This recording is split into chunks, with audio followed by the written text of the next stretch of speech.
हनुमान जी लंका गए।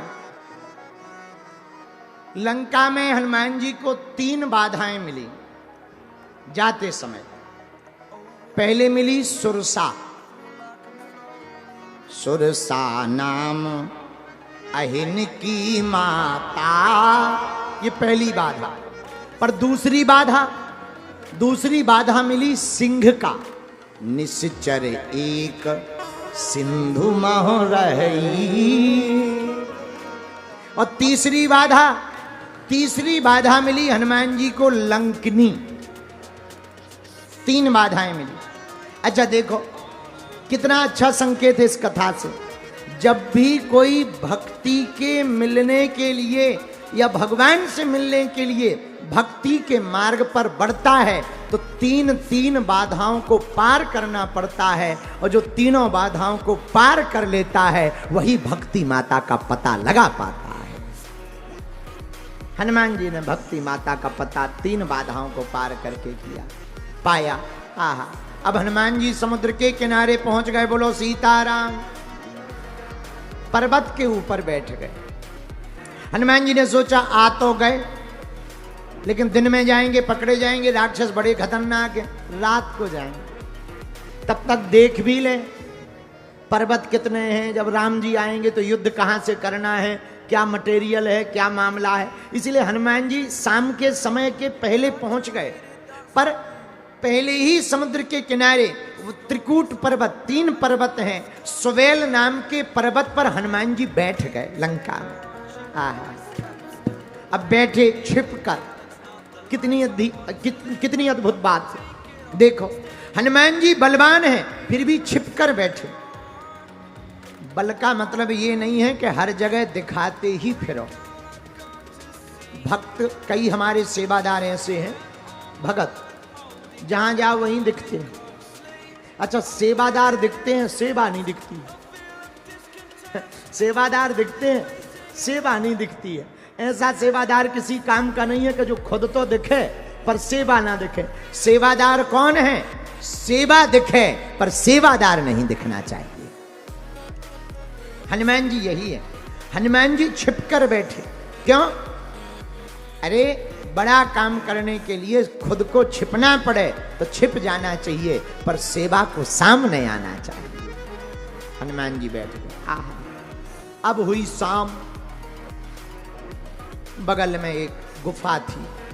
जिस पर्वत पे हनुमान जी रुके एक गुफा थी।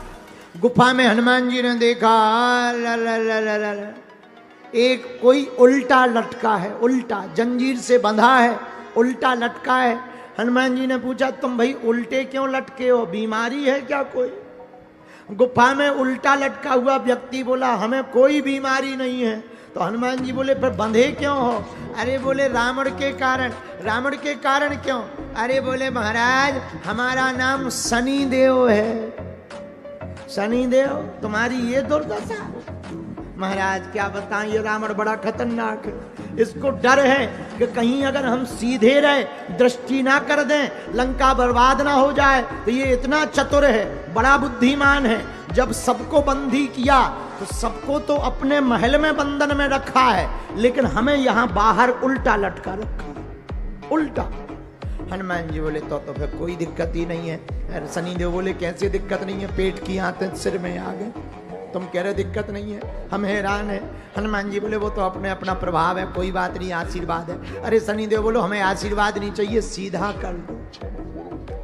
हनुमान जी बोले वाह, हमने कहीं सीधा किया और तुम हम पे ही चढ़ गए। तुम्हारा भरोसा नहीं है कोई? तुम अपने गुरुजी के ऊपर भी चढ़ गए थे।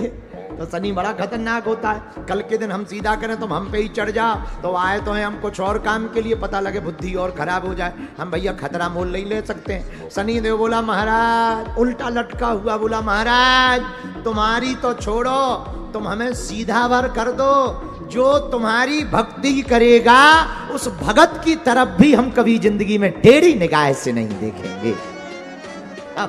बस एक बार सीधा कर दो, एक बार सीधा कर दो। लटके लटके पूरी सृष्टि उल्टी दिख रही। हनुमान जी बोले कोई बात नहीं। हनुमान जी बोले जंजीर बड़ी कड़क है। तो शनिदेव कहता है जंजीर तो हम भी तोड़ लेते, लेकिन रुद्र पास में की जंजीरें हैं, ये रुद्र नाम का बंधन है।